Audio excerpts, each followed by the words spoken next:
Bonjour à tous et bienvenue à Naissance Double. Je suis Karine Gauthier, votre éducatrice périnatale certifiée par Doula Canada et aujourd'hui, nous allons nous embarquer dans une trilogie par rapport à l'accouchement. Cette trilogie va discuter des 3 phases de l'accouchement, mais avant qu'on s'embarque là-dedans, je vais tout d'abord énumérer les stades de l'accouchement. Lorsqu'on regarde au niveau des stades de l'accouchement, il y a le premier stade où est-ce que la maman va effectuer son travail. C'est le moment où est-ce qu'elle va avoir toutes les contractions, où est-ce que son col va se dilater, etc.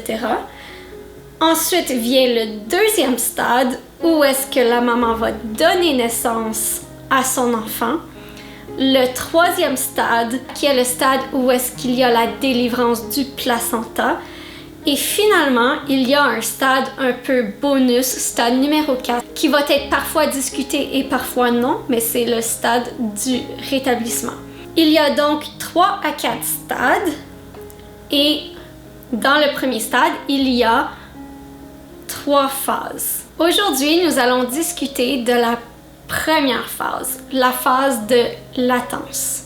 Pourquoi est-ce qu'on l'appelle la phase de latence? C'est que c'est une phase qui est généralement un peu plus longue. Avant de vous expliquer ce qu'est la phase latente, je vais vous dire ce qu'elle n'est pas. Donc, ce n'est pas les contractions de Braxton qui sont des contractions vraiment de pratique au niveau de l'utérus qui viennent un peu aléatoirement, qui n'ont pas un certain rythme, une certaine amplitude. C'est vraiment des petites contractions aléatoires qui pratiquent l'utérus pour le vrai travail. Ce n'est pas le faux travail qui, une fois mis au repos ou une fois que l'on prend un bain ou qu'on va relaxer, changer ce qu'on fait, se réhydrater avec de l'eau, que le travail va juste arrêter. Est-ce que ce travail-là est inutile pour autant? Pas nécessairement, parce que ça peut quand même venir pratiquer l'utérus pour le vrai travail, ça aussi. Et il peut peut-être y avoir certains petits changements mineurs, passer du 0,1 cm ou avoir un col un peu plus effacé, mais que ça va pas compter dans le travail puisque ces contractions vont s'arrêter au lieu d'augmenter en intensité. Ce qui veut dire que la période de latence, c'est lorsque la maman va vraiment commencer à avoir des contractions régulières qui augmentent en intensité avec le temps et qui deviennent de plus en plus rapprochées. Donc, elles peuvent commencer autour d'une contraction à toutes les 15 minutes pour aller à une contraction à toutes les 5 minutes. Ces contractions-là vont durer entre 30 et 45 secondes. Et puis, c'est ça, elles vont augmenter vraiment en intensité et ça, peu importe ce que vous faites. Vous pouvez aller vous étendre, aller dans le bain, boire beaucoup d'eau pour se réhydrater. Peu importe ce que vous allez faire, ces contractions vont continuer et vont rester. Elles vont augmenter en intensité et donc elles vont vraiment avoir un but. Et ce but-là, ça va être de vous emmener de 0 cm de dilatation à 6 cm. 6 cm équivaut environ à la grosseur de cette nectarine. Ça peut sembler petit, mais en même temps, assez circonstanciel. Donc, ça passe vraiment d'un col vraiment complètement fermé où est-ce qu'il n'y a aucun espace à un trou d'à peu près de la grosseur d'une nectarine. Bien qu'il y a la dilatation, pendant cette période, il va aussi y avoir de l'effacement. L'effacement, c'est lorsque le col va aussi diminuer un peu au niveau de sa longueur et de sa rigidité. Pendant cette période, il va s'effacer autour du environ 80%. Et juste par mesure d'explication de ce qui se passe pendant l'effacement et le ramollissement du col, c'est de le faire avec des élastiques. Donc, les élastiques rigides de légumes, si on le regarde de plus près, il est vraiment très épais et dur à étiré, tu sais. Il offre beaucoup de résistance. Par contre, à mesure qu'il s'efface et devient plus mince, un peu comme les autres types d'élastiques à légumes, eh bien, il s'étire beaucoup plus facilement et ce qui va permettre justement au col de dilater. Donc souvent, ça va être l'une des premières étapes avant même que le col se dilate. C'est pourquoi que la phase de l'attente, elle est souvent plus longue. Non seulement le col va justement s'effacer et raccourcir un peu comme ça, mais il va se ramollir. Donc, si vous touchez le bout de votre nez, vous allez voir que c'est relativement dur. Tu sais, on sent les cartilages, les os, c'est beaucoup plus soutenu. Et donc, votre col au début ressemble un peu à ça.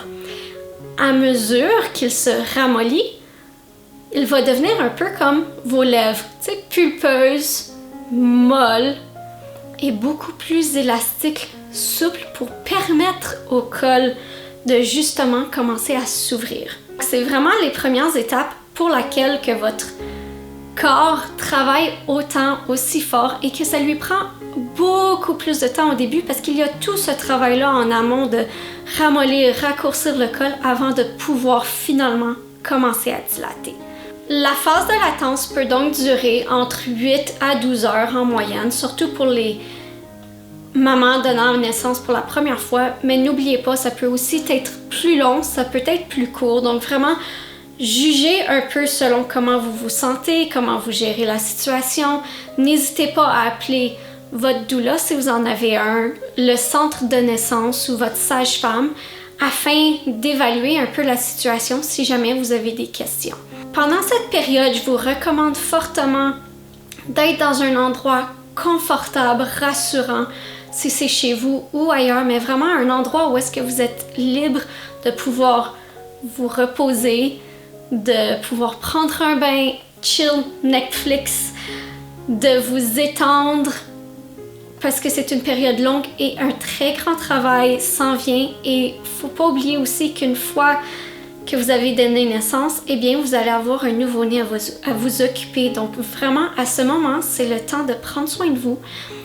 Et n'oubliez pas que vu que ça peut être long, afin d'éviter que le travail semble encore bien plus long que qu'est-ce que c'est réellement, évitez de trop vous focusser sur les contractions. Donc, changez-vous les idées, essayez d'aller vous coucher. Ne traquez pas vos contractions sur une application tout le temps. Donc, faites-les peut-être juste lorsque vous sentez qu'il y a un changement au niveau des contractions. Donc, soit qu'elles deviennent plus rapprochées ou est-ce qu'elles deviennent plus intenses. Donc, vous pouvez prendre peut-être 4-5 contractions, les minuter, voir comment que ça se passe et à partir de là, réévaluer la situation pour savoir à peu près où est-ce que vous en êtes.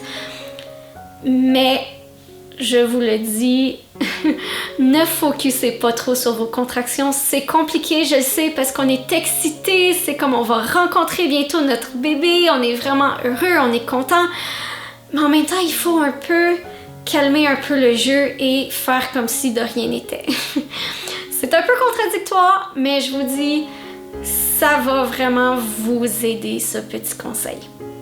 Ensuite, vers la fin de la période latente, il se peut que les contractions deviennent un peu plus intenses. Donc, au début, c'est vraiment, j'ai une contraction, bon, je peux continuer un peu ce que je fais. Puis là, à un certain point, c'est comme, oh, il y a une contraction, on va juste arrêter, attendre un peu qu'elle passe. Mais sinon, tout est beau, comme ça ne change pas vraiment notre mood, notre énergie, comment on se sent, comment on peut être encore jovial, excité.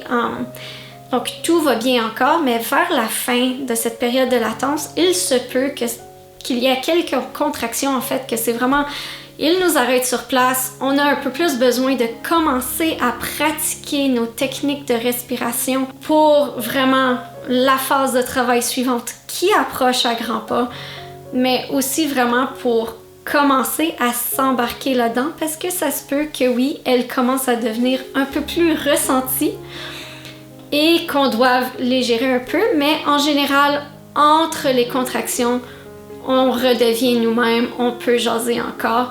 Ça veut pas dire nécessairement que vous allez avoir le goût de rire à toutes les blagues, mais il y aura quand même une certaine forme de bonne humeur en général, dépendant de votre personnalité aussi, bien entendu. Mais c'est ça, donc allez-y avec le flow et prenez soin de vous. C'est pas mal ce qui conclut la première phase de travail, la phase latente. On se revoit dans la prochaine vidéo pour la seconde phase du travail. Et puis, n'oubliez pas de vous abonner à ma chaîne et d'aimer si vous avez aimé cette vidéo. Sur ce, passez une belle journée. Au revoir.